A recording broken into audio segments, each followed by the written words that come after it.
So let's go into this word chaos, because, this is the city of confusion, right? And we know Babel means confusion, all right, which is Babylon. All right, so let's see what this word is real quick. Chaos is the etymology for the word chaos, all right? And if you go down here to the second paragraph, all right, it says meaning, all right here, it says meaning utter confusion, all right? 16th century is an extended sense from theological use of chaos in the Vulgate version of Genesis, okay? So utter confusion, man. It goes on to say, if you read down a little bit longer, it says the Greek for disorder. All right. So you go into that word chaos, right? It means utter confusion, man.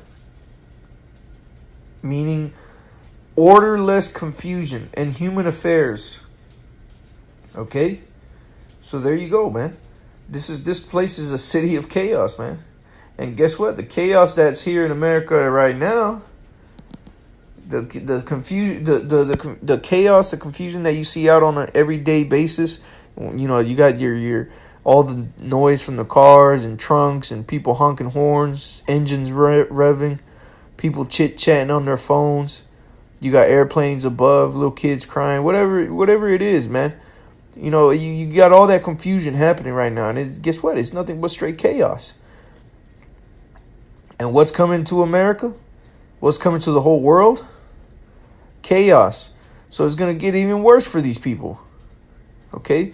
So go back up to verse 10. It says, the city of confusion is broken down. Every house is shut up that no man may come in. See, because people are going to be in their homes, man. People are going to be locked away, trying to figure things out, wondering how the hell what they're going to do tomorrow, and wondering whether somebody's going to try to break down that wood, man, at the door. All right, verse 11. There is a crying for wine in the streets. All joy is darkened.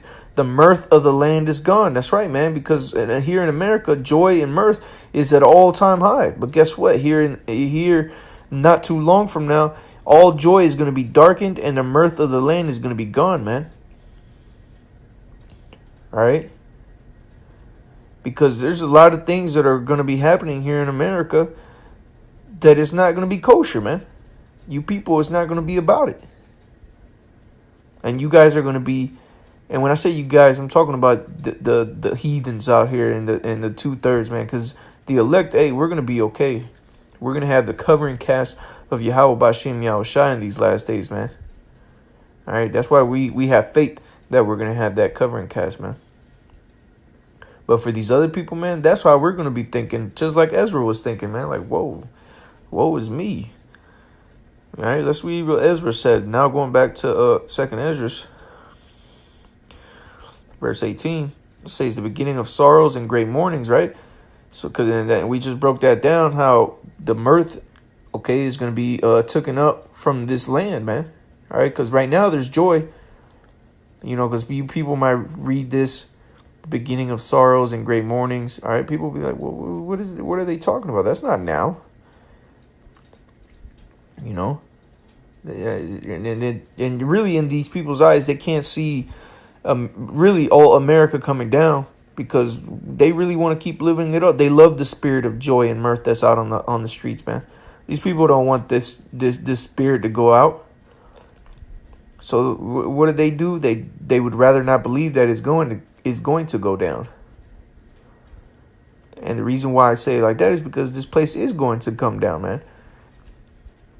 They choose rather to not acknowledge that this country is in its worst condition ever,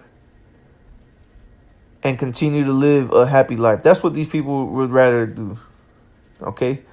All right, but let's continue to read. It says the beginning of sorrows and great mournings, the beginning of famine and great death.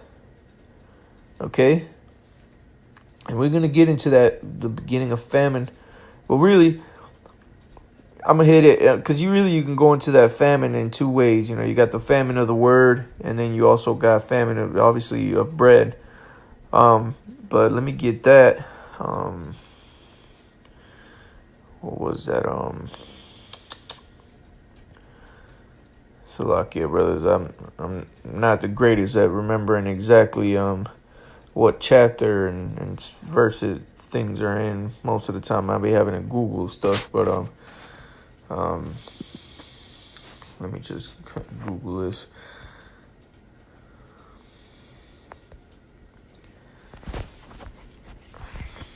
God dang it, man.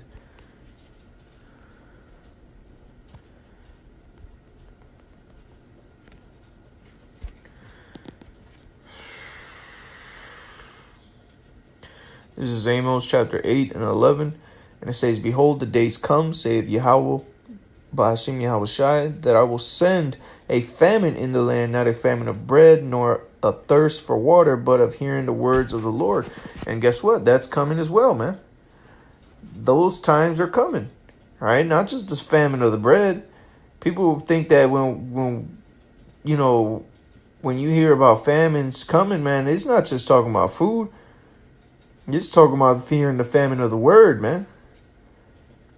At the beginning of famine. And guess what? We are in the beginning of famine, because slowly but surely Esau is flagging brothers' videos. Some for no reason. Others for just simple words used in title. They don't even watch the videos. They don't even watch the videos to see what information or what topics or points you hit to even deem the videos breaking policies, whatever it is that they say. Which is why, quick side note, the brother from, I believe his name is Sakaran. I believe, Salaki, if I'm wrong, from GMS Great Waters 3.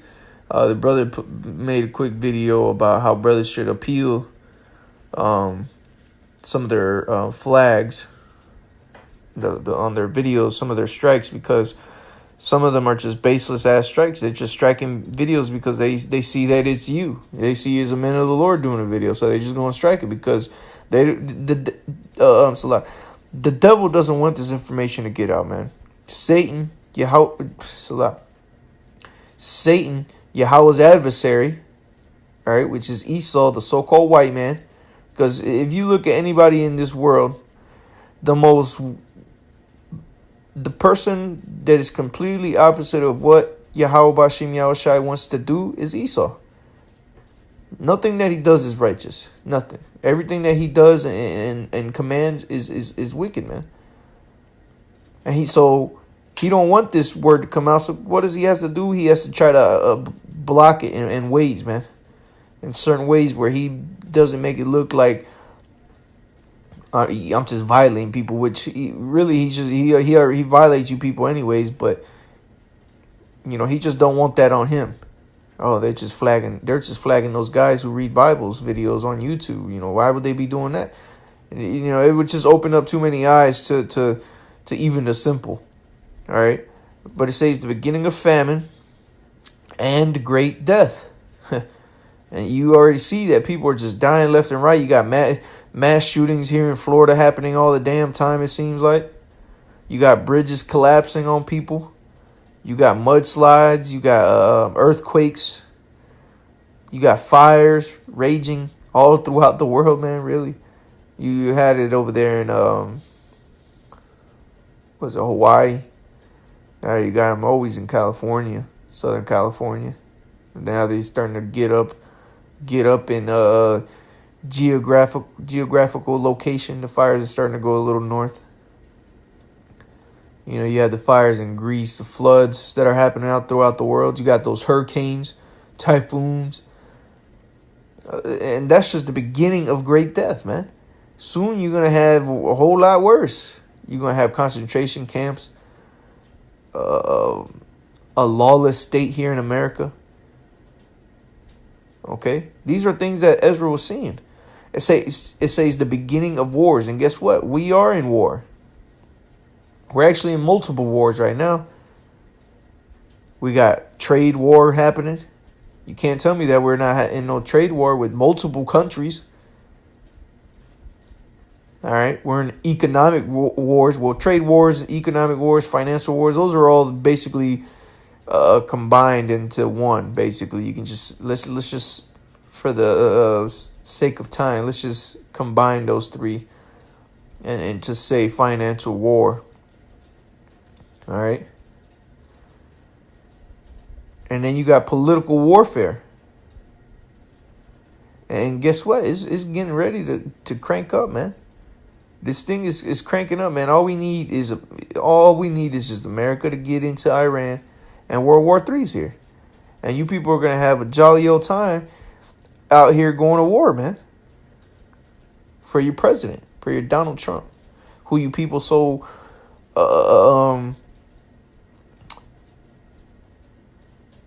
how you Americans have so much mixed feelings about. All right. Because, you got you Edomites. And that's another way that you're going to be seeing great death.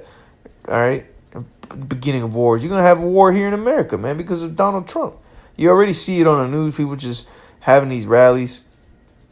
Trump supporters, non-Trump supporters going at it, man. In each other's faces, cussing each other. And most of these people are jakes, man. Most of the people that you see out here in these riots, man, they're jakes. Negroes, Latinos, and Native Americans. And most of them are women. It goes to show you how that they have no foundation. All right, it says the beginning, it's a lot, and the power shall stand in fear, right? Because there's going to, all these wars that are happening, financial wars, political wars, all right? Hey, these powers are going to be in awe, man, because they're going to be seeing these things happen, and they're going to, really, they had no control. Like, damn, how did we fall off how did we go so far off the ravine? This is what these people are going to be telling themselves, man. We didn't intend it to be like this. All right? And it says, what shall I do when these evils shall come? Right? Because you see all these things, and, hey, people see, prophets, that they were able to see the things that we're seeing right now, which the scriptures say that they desire to see the things that we're seeing right now. But even just the things that we're seeing in today's time, it's crazy, man. It's crazy to just think of how much death and craziness is happening out there compared to what's going to be coming, man. And this is bad already. It's bad as it is. And it's going to get even worse. Man, you people don't know what's coming, man. Look, here it is. You got a man of the Lord who's being shown this vision by an angel. And he's asking himself, what should I do when these evils come, man? So what? How much less you people who don't believe in the name of Yahweh Bashim Yahushai, because the name of Yahweh Bashim Yahushai is going to be a strong tower to those that believe, that those that call on them. Okay. Well, so what about you people that don't believe and call on the name of Yahweh Bashim Yahushai, man? You guys are done for, man. Here it is. You got a man who's calling on the name of Yahweh Bashim Yahushai, asking what he's going to do in those days. Well, that's why the scripture says, worry not how the wicked shall perish, but how the righteous shall be saved. Right? Because we don't care about how you people are going to be destroyed, man. The scriptures tell us how. All right? Death, war, famine, the sword, the besom of destruction. We know how you people are going to die, man. We just waiting for that day to come. All right? But let's keep reading. Verse 19. Says, behold, famine and plague, tribulation and anguish are sent as scourges. All right, and you go into that word, scourges is basically just whips, affliction, for amendment. And you go into that word amendment, it means betterment. Okay, so guess what? Famine, plague, tribulation, and anguish are sent as scourges or affliction for embetterment. For amendment. If you don't believe me, let's get it. Let's get it. Oh, is it amendment, right? Okay. Amendment. All right, there we go. Etymology of the word amendment. And etymology, if you don't know that, look it up. All right. It's a lot. Etymology of the word amendment. It says betterment, improvement. Okay. 13th century of persons, correction, reformation. Okay. So the Lord is bringing all these plagues, all these famines and tribulations. All right. all these sorrows and death